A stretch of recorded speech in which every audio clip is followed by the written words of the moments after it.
Hello and welcome Battleforge community. Today I'm back with another PvE replay, and this is a replay that I wanted to cast I think 2 months ago or something like that, because it is a 4-player map of the month, level 10. That was played by Treim and I think it's led0de1703. No idea if I pronounced this properly. Feel free to make sure and tell me how to pronounce it.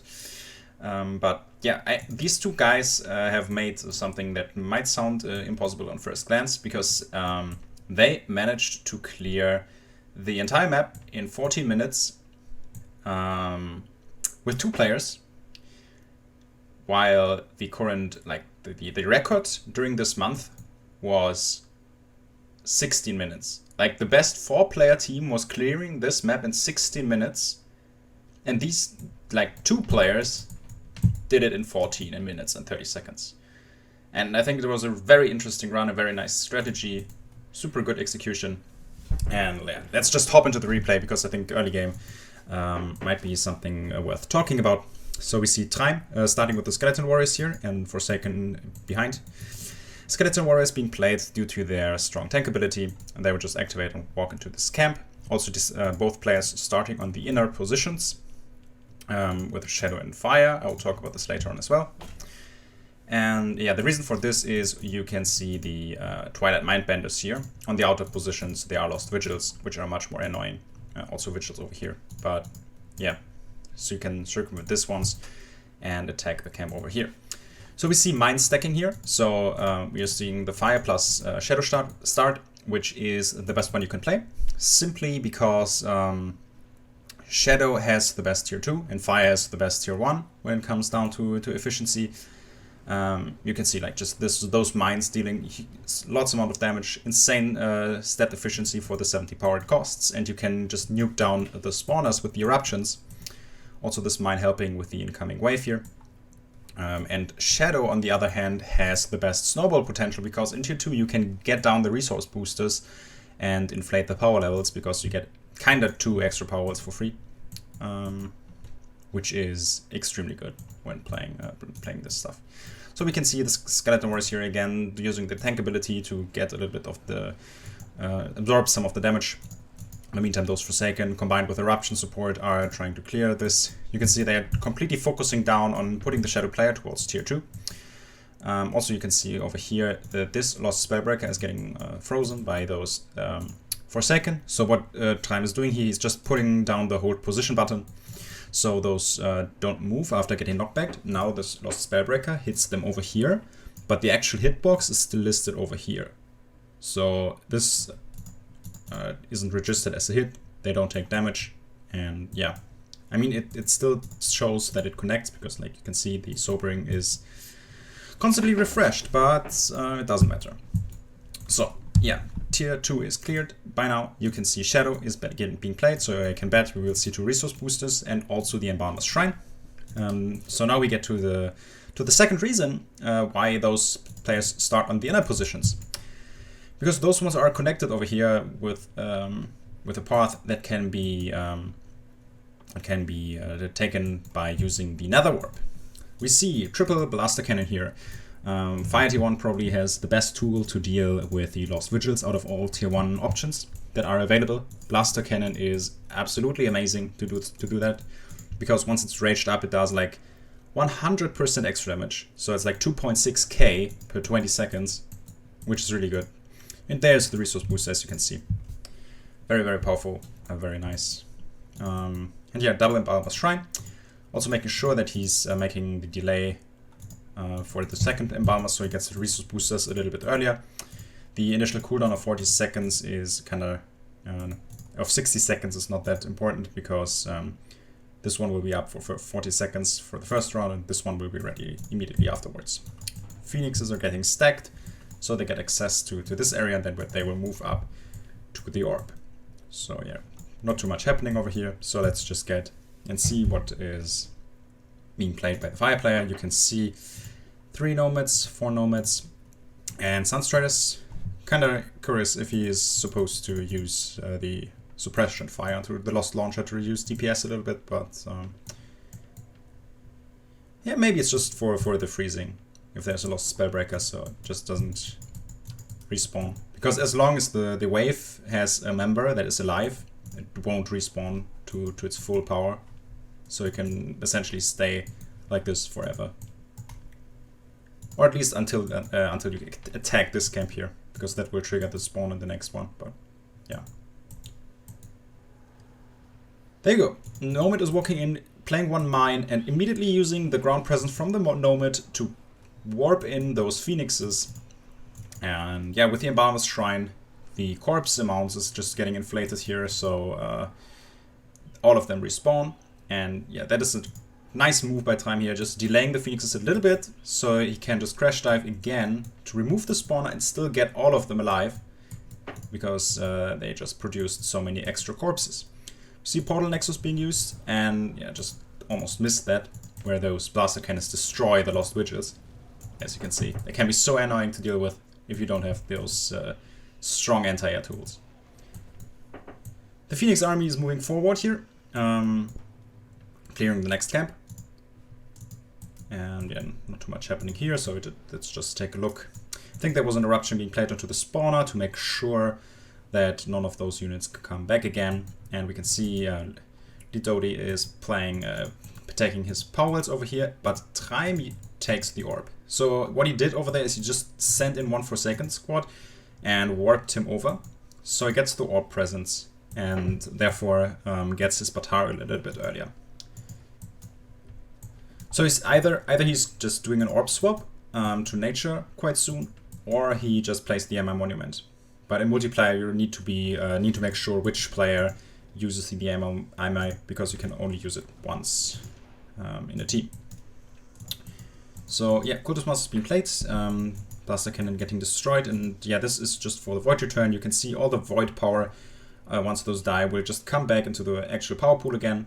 Yeah, there you go. You can see this orb got destroyed and rebuilt as nature. So 2 nature orbs are available by this, and yeah, therefore allowing the Enlightenment to be played, which ultimately allows you to play the Bataria. And you can see the Spellbreaker still attacking, and nothing happens. They don't take damage. So those Cultist Masters have been plagued, the Enlightenment is getting used, and immediately those Nightcrawlers are getting sacrificed, or at least a part of them. So the power is entirely consumed. He still keeps some of those Nightcrawlers alive to kill them later on when necessary, because now he can play an Oink, kill some of those, play like the buffs, and still get the Void return. Very nice move over here. You can see the life weaving making sure this Batari doesn't die, and now it gets into the burning stage. It is getting dispelled by the Lost Spellbreaker, so it's not worth buffing it further, but that life weaving was enough to tank the initial damage, so you don't have to spend too much power for healing. Yeah, and like that's the Equilibrium. Oh, this one didn't help too much, but it's enough to keep the Batari alive for now. And it's clearing the entire area here, so those 2 orbs are getting available, because the Fire player is still on tier 1, and you definitely want to change that as soon as possible. Next, Equilibrium, but not too much corpse units around, therefore the spell is currently not at its highest efficiency. So Oink is getting used. Next, Equilibrium. This one was really nice, really efficient. You obviously cannot use the regrowth yet, because there was no MI monument but an orb swap. So this tier 4 healing spell isn't available yet. But we see the double shadow here, so we probably see a double, with double shadow we will probably see resource boosters to get a little bit of extra power income now as well here. Even though it's a little late, but with 8 minutes, I could still imagine the resource booster being played. And since Treim didn't use the MI monument, I probably expect this as well. Oh yeah, sure, Shrine of War being played too. Oh, and the Portal Nexus got used.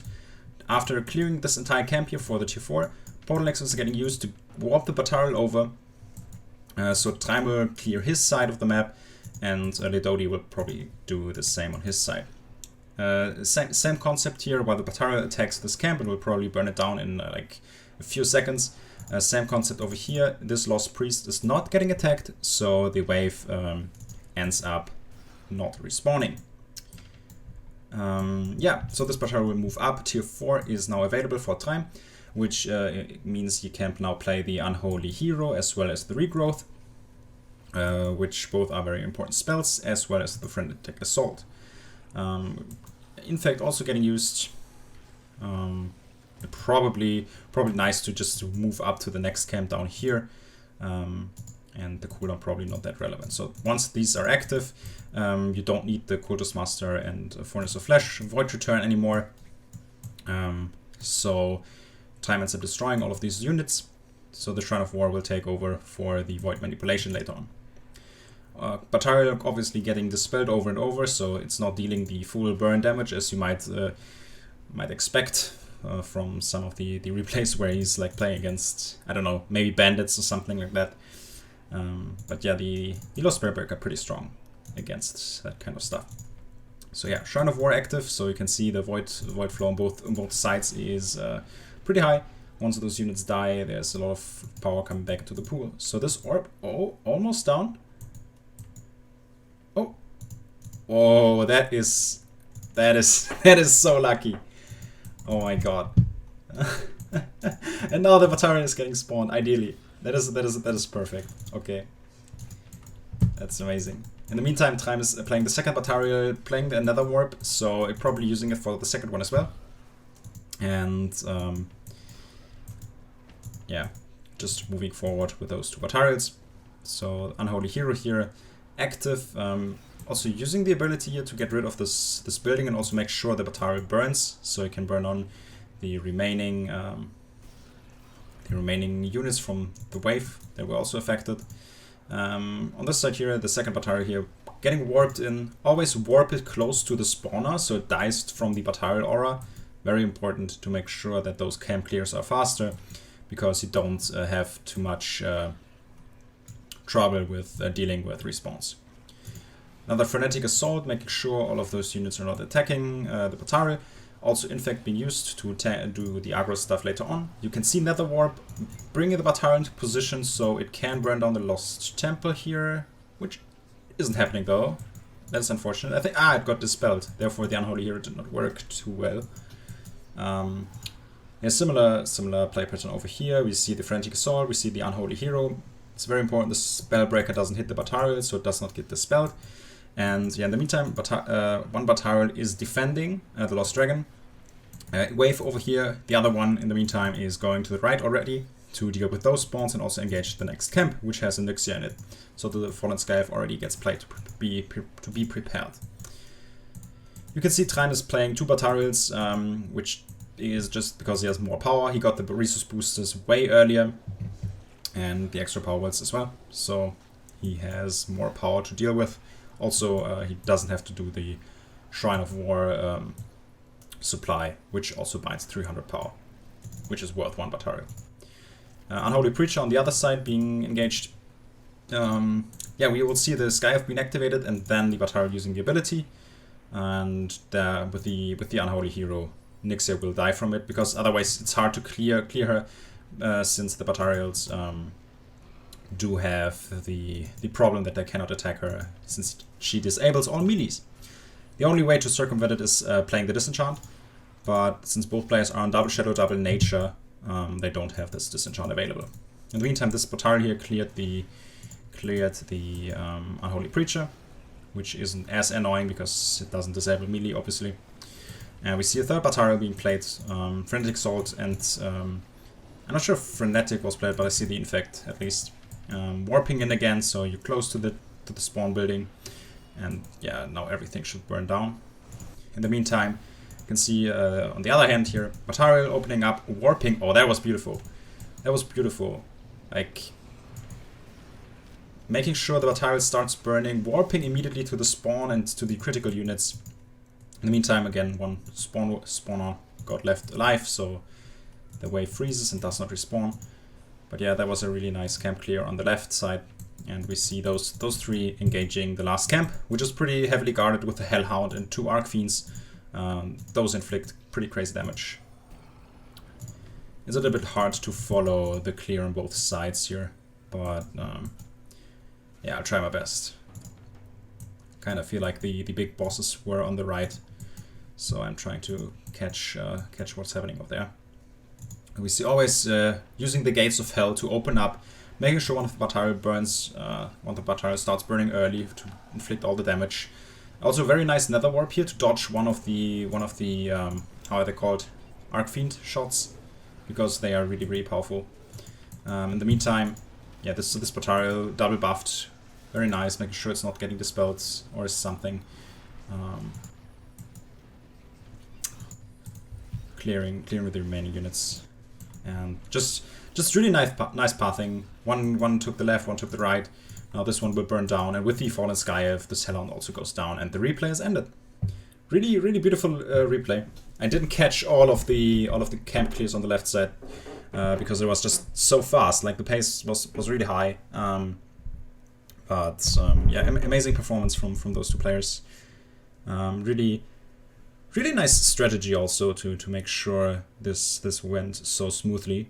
And yeah, as I said, 2 minutes faster than the best 4 player teams during that month. And I really hoped you enjoyed the replay, and thanks for watching, and see you in the next video.